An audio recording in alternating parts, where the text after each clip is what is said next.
Alright, I kind of got it on, but before I started hooking up all the lines, kind of wanted to talk about this little bolt right here, or not really a bolt. This is a solenoid, and well, it looks like I'm going to take that off, but you'll notice this plate right here, you kind of got to take it loose, and I've got this kind of, it's broke loose sometimes, just kind of using these to finish it up. But this is one of those things you kind of want to do away with on this injector pump, because these are notorious for going out.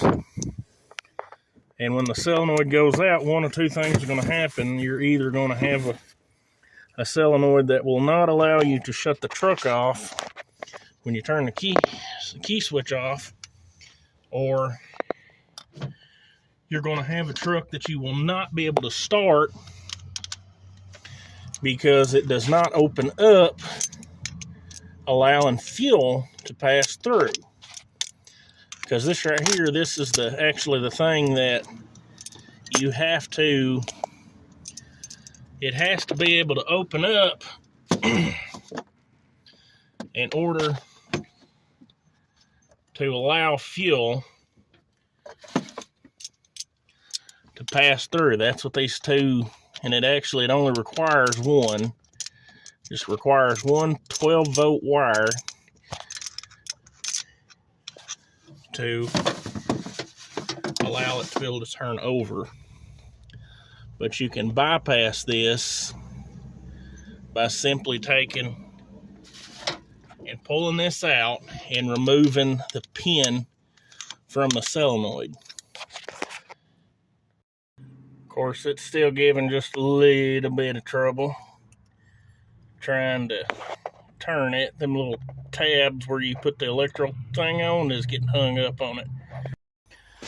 I was going to show you what the little plunger looked like, but basically it's just like a rod with a little bit of rubber on the end of it that opens and closes, but it done fell out by the time I pulled it out. But that there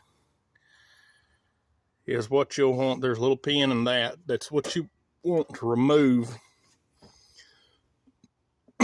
to allow the fuel to just basically pass in, and you're going to screw that back in and just use it for a plug.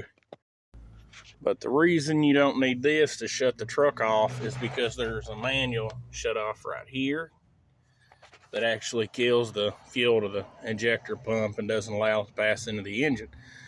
But my reason for doing it, like I said, these are kind of notorious for messing up, and that's why a lot of people delete these right here. So if you've got an old truck like that is got that motor in it, and you're having issues, and it'll kind of work and kind of don't, and it keeps acting up, and you're having issues getting it to start, you may have one of these that is bad, and you can pull it out. And it ain't that expensive. I mean, it ain't going to cost you anything to pull it out and see if that's what's really going on with it. Like I said, the only thing you're going to do is you're going to pull that out, pull the plunger out of it, or in this case, it fell out before I got it out of the truck, and then screw it back in, tighten it up, and then that should solve the issue. And if that don't, then you can go to the other stuff like your fuel pump. But there's also a good chance, like I said, it could be this that's causing the problem. And you want to pull these little electrical tabs under what was on it before. I pulled that off because I ain't going to need it, and it's just going to be getting in the way when I'm screwing it back in. So I can probably, if you look, you see how there's like two ports right there? And that's how that pin works. It opens up and allows it to pass through. You can see the two holes, the bottom one and then the top hole. That's how it passes through. That's what that pin does. So if you remove that, then like I said, that's all you got. It's that one little lever right there is what shuts the engine off. And then, of course, we just put it back on.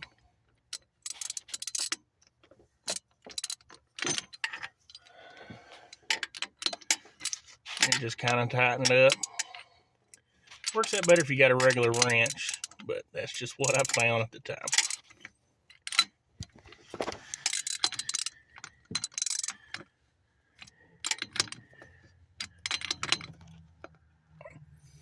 And you just, like I said, you tighten it down. You use that for the plug.